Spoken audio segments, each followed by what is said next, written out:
میرے تو وہم و گمان میں بھی نہ تھا کہ ناجی اس حد تک خطرناک کارروائی کرے گا اور تمہیں جان کی قربانی دینی پڑے گی۔ میں نے تمہیں صرف مخبری کے لیے وہاں بھیجا تھا۔ کاش میں مسلمان ہوتی، زکوئی نے کہا۔ اس کے آنسو نکل آئے۔ اس نے کہا، میرے اس کام کا جو بھی معاوضہ دینا ہے وہ میرے اندھے باپ اور سدا بیمار ماں کو دے دینا۔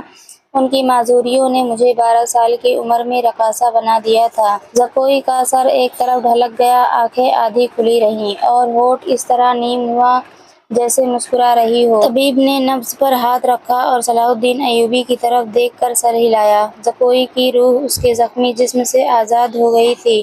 صلاح الدین ایوبی نے کہا، یہ کسی بھی مذہب کی تھی، اسے پورے اعزاز کے ساتھ دفن کر دو۔ اس نے اسلام کے لیے جان قربان کی ہے، یہ ہمیں دھوکہ بھی دے سکتی تھی۔ دربان نے بتایا کہ باہر ایک عورت کی لاش آئی ہے، جا کر دیکھا، وہ ایک ڈیڑھ عمر کی عورت کی لاش تھی۔ جائے وقوع سے 2 خنجر ملے تھے۔ اس عورت کو کوئی نہیں پہچانتا تھا۔ یہ ناجی کے حرم کی ملازمہ تھی جس نے انعام کے لالچ میں زکوئی پر قاتلانہ حملہ کیا تھا۔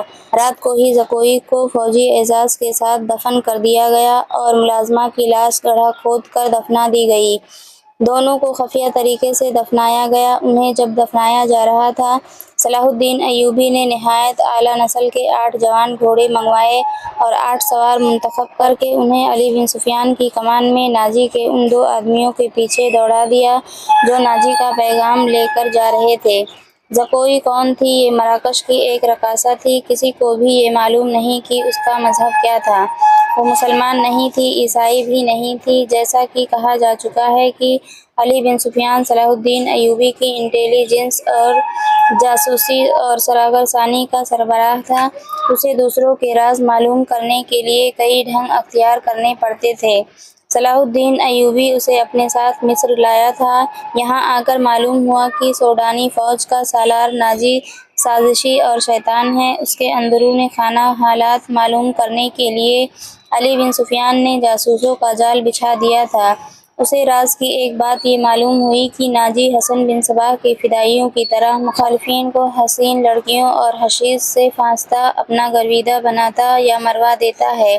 علی بن سفیان نے تلاش بسیار کے بعد کسی کی وساطت سے زکوئی کو مراکش سے حاصل کیا اور خود بردہ فروش کا بہروپ دھار کر اسے ناجی کے ہاتھ بیچ دیا۔ اس لڑکی میں ایسا جادو تھا کہ ناجی اسے صلاح الدین ایوبی کو پھانسنے کے لیے استعمال کرنا چاہتا تھا، مگر خود ہی اس لڑکی کے دام میں پھنس گیا۔ پھنسا بھی ایسا کہ اس کے سامنے وہ اپنے نائب سالار کے ساتھ راز کی باتیں کرتا رہا۔ اس نے زکوئی کو جشن کی رات صلاح الدین ایوبی کے خیمے میں بھیج دیا اور اپنی اس فتح پر بے حد مسرور تھا کہ صلاح الدین ایوبی کا اس نے بت توڑ دیا ہے۔ اب وہ اسی لڑکی کے ہاتھوں اسے شراب بھی پلا سکے گا اور پھر اسے اپنا مرید بنا لے گا۔ مگر اس کے فرشتوں کو بھی معلوم نہ ہو سکا کہ زکوئی صلاح الدین ایوبی کی ہی جاسوسہ تھی۔ وہ اسے خیمے میں رپورٹیں دیتی رہی اور صلاح الدین ایوبی سے ہدایات لیتی رہی تھی۔ اس کے خیمے سے نکل کر زکوئی دوسری طرف چلی گئی جہاں اسے منہ سر لپیٹے ایک آدمی ملا تھا۔ وہ آدمی علی بن سفیان تھا جس نے اسے کچھ اور ہدایات دی تھیں۔ اس کے بعد زکوئی ناجی کے گھر سے باہر نہ نکل سکی، اس لیے وہ علی بن سفیان کو کوئی رپورٹ نہ دے سکی۔ آخر اسے موقع مل گیا اور وہ ایسی خبر لے کر وہاں سے نکلی جو خدا کے سوا کسی اور کو معلوم نہ تھی۔ یہ زکوئی کی بدنصیبی تھی کہ حرم میں اس کے خلاف اس لیے سازش ہو رہی تھی کہ اس نے ناجی پر قبضہ کر لیا ہے۔ یہ سازش کامیاب ہو گئی اور زکوئی قتل ہو گئی، لیکن وہ اطلاع پہنچانے تک زندہ رہی۔ اس کے مرنے کے کچھ عرصہ بعد وہ معاوضہ جو علی بن سفیان نے اس کے ساتھ طے کیا تھا، صلاح الدین ایوبی کی طرف سے انعام اور وہ رقم جو علی بن سفیان نے ناجی سے بردہ فروش کے بھیس میں زکوئی کی قیمت کے طور پر وصول کی تھی، مراکش میں زکوئی کے معذور والدین کو ادا کر دی۔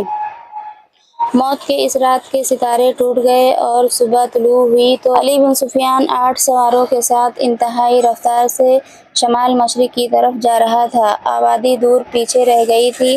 اسے معلوم تھا کہ فرینک کے ہیڈ کوارٹر تک پہنچنے کا راستہ کون سا ہے۔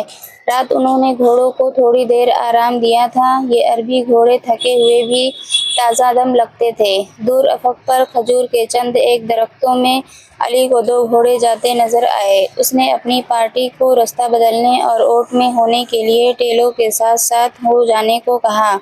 وہ صحرا کا رازدان تھا، بھٹکنے کا اندیشہ نہ تھا۔ اس نے رفتار اور تیز کر دی۔ اگلے دو سواروں اور اس کی پارٹی میں کم و بیش 4 میل کا فاصلہ تھا۔ یہ فاصلہ طے ہو گیا مگر گھوڑے تھک گئے۔ وہ جب کھجوروں کے درخت تک پہنچے تو دو سوار کوئی 2 میل دور مٹی کی ایک پہاڑی کے ساتھ جا رہے تھے۔ ان کے گھوڑے بھی شاید تھک گئے تھے۔ دونوں سوار اترے اور نظروں سے اوجھل ہو گئے۔ وہ پہاڑی کی اوٹ میں بیٹھ گئے ہیں، علی بن سفیان نے کہا اور راستہ بدل دیا۔